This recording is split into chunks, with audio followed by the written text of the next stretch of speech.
This is literally the road I travel almost on a daily basis. A major bridge collapsed in Baltimore after it was hit by a container ship. In just seconds, the Francis Scott Key Bridge collapsed, with vehicles on it crashing into the Patapsco below. All traffic on the Key Bridge. There's a ship approaching that just lost their steering. WGAL News 8 begins with breaking news. Big story tonight on the right is what is left after the Francis Scott Key Bridge in Baltimore after a container ship lost power and rammed into the bridge. Good afternoon to you. I'm Lori Burkholder. And I'm Michael Fuller. We have live team coverage as the search for survivors continue. We begin with News 8's Jerry Gish leading out coverage in Baltimore. Jerry. Well, Lori and Michael, as officials have been talking about here all day, this is a city and a state in shock today because of what has happened on this Francis Scott Key Bridge early this morning. A major piece of infrastructure here just collapsing after being collided with by a large cargo vessel. Want to talk about the latest information we have. The governor, Wes Moore, the governor of Maryland, just talking about the fact just minutes ago that this is very much still a search and rescue mission here, and that is still what they are focusing on at this hour. The information we have is there were 8 people on the bridge when it collapsed. 2 of them have been rescued, 1 sent to the hospital. 6 people, though, still unaccounted for, and the search continues for them right now. Again, this all started just before 1:30 this morning. A large cargo ship slammed into one of the supports here of this bridge, and right after that happened, the entire bridge, which carries I-695, collapsed into the Patapsco River. An amazing turn of events here. And again, now the search and rescue mission is on. Also today, President Joe Biden addressing what happened here and saying that federal funds will be used to reconstruct this bridge. Here's what he had to say. And to the people of Baltimore, I want to say we're with you. We're going to stay with you as long as it takes. And like the governor said, you're Maryland tough, you're Baltimore strong, and we're going to get through this together. And I promise we're not leaving. And in fact, Secretary of Transportation Pete Buttigieg was just speaking, and he described the bridge here as really a cathedral of American infrastructure. And you can see right behind me right now, it has just collapsed into the river. Turn now to Meredith Jorgen. She's part of our team coverage out here. She's been out here all day long. And Meredith, of course, the investigation just beginning into exactly what happened with this cargo ship, but it sounds like it might have lost power. It's so interesting to figure out the timeline of what happened here, Jerry. It was the middle of the night, right? 1:30 in the morning, and we're learning that the boat might have lost power just moments before it actually slammed into one of the pillars of this bridge. But it was a mayday call. And the governor of Maryland says that might have made all the difference because that's when officials were able to actually stop traffic from being on the bridge, stop cars from going over, and that's why there might have been fewer injuries in this case. Now, there are a lot of agencies investigating right now. We have state agencies, federal agencies, the FBI, there are dive teams involved. They did have a briefing with the NTSB, which sent an investigative team of 24 people here, and those people are going to pour over safety records. They have experts in nautical operations. They have bridge experts. But they did say right now it's still about the people who are missing, still about those families. Then they'll work on the investigation and only then work on the transportation issues that are, of course, going to be affected by this bridge collapse. But one of the things that really stood out to me today is the investigators are going to need the data recorders that are on the ship. So that'll be an important thing, right, Jerry, that the investigators will need. But they didn't look for those today because investigators would have had to board the ship. Right. And if they got onto the ship, that would have impeded some of the search and rescue efforts. So they said, we have our priorities. We're going to do it in steps. They are waiting on that just so they can do that search and rescue effort. There's so much to tackle here, but they're kind of taking it a step at a time. And again, we just hear again and again, they're saying the focus is search and rescue right now. The people are the most important. The data recorders, we often hear about black boxes from airplanes. In this case, it would be from this large cargo ship. Yeah. Unbelievable. And hopefully that'll have a lot of information that they need in this investigation to find out what happened. All right, Meredith, thank you. We appreciate it. All right, our team coverage continues now. We've been talking a lot about how this search and rescue continues. So let's talk a little bit more about the victims of this bridge collapse. And for that, go to News. Yeah, good afternoon to you, Jerry. We're at a little bit of a different vantage point than many others. We're on the southern side of the Francis Scott Key Bridge, and this is an area where a lot of people who had connections, especially to those workers who were on the bridge, they have been gathering here, and they remain hopeful. As you said, this is still a search and rescue mission, and that has them feeling rather optimistic. Now, earlier today, the governor told us that his exclusive mission is to save lives. Here is what we know right now about who was on the bridge this morning.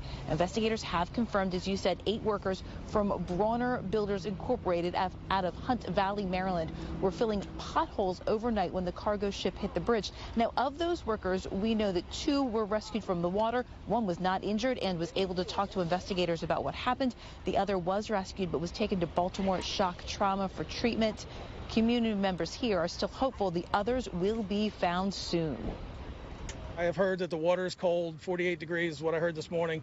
The hours that have passed, it seems bleak, but I know my Lord can do miraculous things. I am still hoping and praying that they pull people out and get them the help they need, and I'm still very hopeful.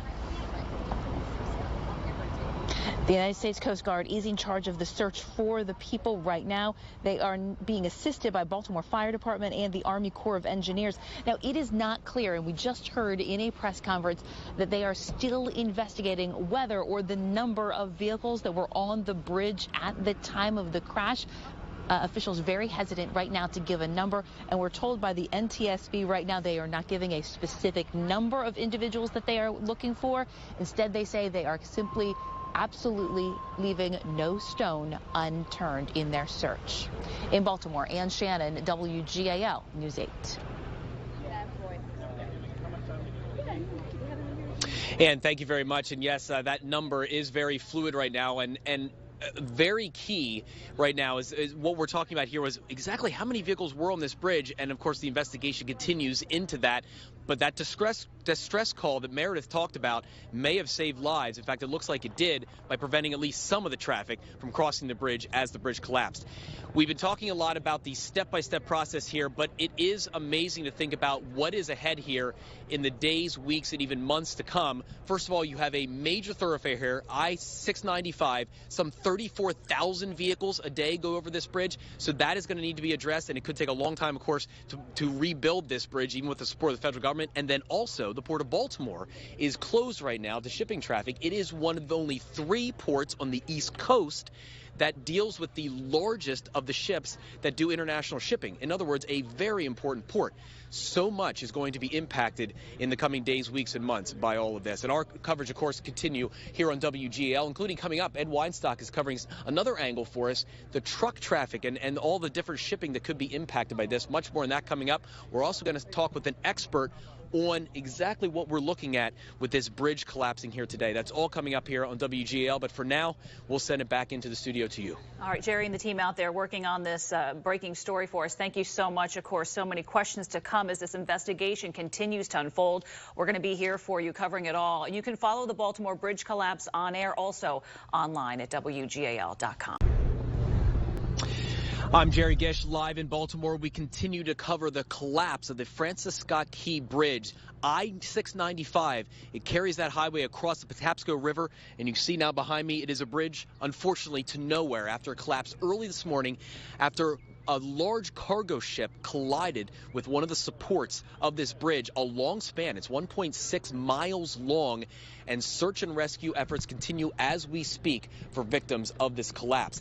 And that is what authorities are focused on right now, the search and rescue operation, trying to find any survivors. But of course, the impact of this bridge collapse is going to be tremendous over the coming days, weeks, and months. One of the things that's going to impact, of course, is shipping, not only, of course, through water in the shipping channels. Large cargo ships come in here, just like the one that slammed into the pillar this morning, but also affecting other shipping as well, including truck shipping in and out of Baltimore. To take a closer look at that now, here's consumer reporter Brian Roach. What I want to do is show you a website called marinetraffic.com. It shows the current position of a lot of commercial ships, basically cargo ships and tankers. This is the Atlantic Ocean right here. This is the eastern seaboard. And right here, this is Baltimore. And this is the inner harbor right here. And you can see in what's called the Northwest Harbor here, a number of ships are currently docked, including at least 3 U.S. Navy ships. As we move further down the waterway here, this is where the accident happened, where the ship collided with the Francis Scott Key Bridge. Now, according to this map, the dolly which struck the bridge is still posted there. You can see it right here, outlined as this green figure. Now, this is the wreckage right here. Let's move south through the Chesapeake Bay. And down here, we see Annapolis. And just to the east of that, in the Chesapeake Bay, a group of ships that are currently anchored. They cannot move north into the port of Baltimore because of the wreckage of the bridge that's lying in the water. Now, how's this going to affect shipping and commercial traffic? Well, the good news is that the port of Baltimore is one of the smaller ports on the eastern seaboard in terms of actual container ships coming in. But it is the largest port on the eastern seaboard in terms of importing vehicles. What the long-term effects will be for consumers and the import of vehicles and other goods remains to be seen. I'm Brian Roach on your side, WGAL News 8. And still to come on News 8 at 4, our team coverage of the bridge collapse continues from Baltimore. We'll hear from truck drivers from here on the impact of this collapse. Some of the people were here, Jerry, within an hour after the bridge came down, and then some are coming from far and wide with a lot of different expertise. So it's been interesting to see how each different group of people will help in this investigation. Let's talk a little bit more about this ship, though. We've been learning a lot about this throughout the day. This is a view of the ship a little closer up. From the water. Parts of the ship are obviously still stuck under that bridge. It's nearly 1,000 feet long, this boat. That's nearly 3 football fields in length, and it's a cargo ship full of those large metal containers. It was leaving this Baltimore port and heading to Sri Lanka, but the boat was flying under a Singapore flag, and actually officials from Singapore will be traveling here to the United States tomorrow to take part in the investigation, find out why this happened, perhaps why the vessel lost power. Still, the NTSB is in charge of this investigation, and will look in depth into the safety record of this ship. So that includes maintenance records, a history of repairs, if there have been any problems before this. But still, the safety chair of the NTSB said right now this is still about the people who are missing. It's about families and addressing the needs of those that were impacted. That's the focus. I don't think anybody in that room right now at the command post is thinking about what are the next steps to get things cleaned up. They're working to figure out who was impacted, if anyone was impacted, and how do we address that, because that is and should be the priority always. And that is still the priority. This is still a search and rescue effort, and there is still hope, according to the head of the NTSB here. We also know, too, that there is no timeline on, when this thoroughfare will be rebuilt, and no timeline on when the ships might be able to move through this port again. But all of that remains to be seen. But still, the people are the focus now. Jerry? All right, Meredith, thank you very much. All right, Meredith, thank you very much. And to give you an idea, when we say no timeline on when this reconstruction could start, to give you the idea of the impact, I-695, a major artery here, some 34,000 vehicles every day go across it. And, of course, the Port of Baltimore, a major port as well, one of only 3 ports on the entire East Coast that deals with the largest of the international trading ships. So very important things to come here as far as the reconstruction. But right now, again, the focus was on search and rescue. Let's cover another aspect of all this now. We want to go to News 8's Ed Weinstock. He's been speaking with truck drivers and getting their reaction. Of course, this is impacting a lot of different trade, both on land and on the water, Ed. Well, we're at the Pennsylvania Welcome Center, just north of the Mason-Dixon line in York County, and a lot of trucks stop here on their way north from Maryland. We wanted to hear what some of them thought about the bridge collapse. Trucker Glenn Slagle of New Oxford picked up a load at the Port of Baltimore this morning before heading north. He's one of several truckers we spoke with at the Pennsylvania Welcome Center. He says what happened is unbelievable. He tried to picture himself driving on the Francis Scott Key Bridge when it was struck by a container ship. He says there was nowhere to go. I couldn't see anyone surviving that at all, no. You passing a bridge and then all of a sudden the bridge is going down and you're on the bridge. That's scary. The truckers believe the collapse of the Key Bridge will result in major traffic backups around the Baltimore area. But the impact is expected to be a lot bigger than that. The American Trucking Association predicts that there will be serious impacts on the time and delays involving truck travel across the Northeast. In York County, Ed Weinstock, WGAL News 8. All right, Ed, thank you. Definitely the impacts are pretty incredible here. One more note, the Maryland governor, Wes Moore, when he was talking here today, first of all, thanked the first responders again, said several times that he is in all of these first responders who have worked so heroically here overnight trying to rescue any of the possible survivors. Also, he said that he has had a chance to meet with some of the families of the victims and the people they're searching for right now. He said they're praying with them, but also he was asking for the prayers for Baltimore and the state of Maryland and this region after this tragedy overnight. Much more coverage to come here on WGAL. For now, let's send it back to the studio. Thoughts and prayers are with everyone there. All right, Jerry, thank you. Yeah, the nation is watching.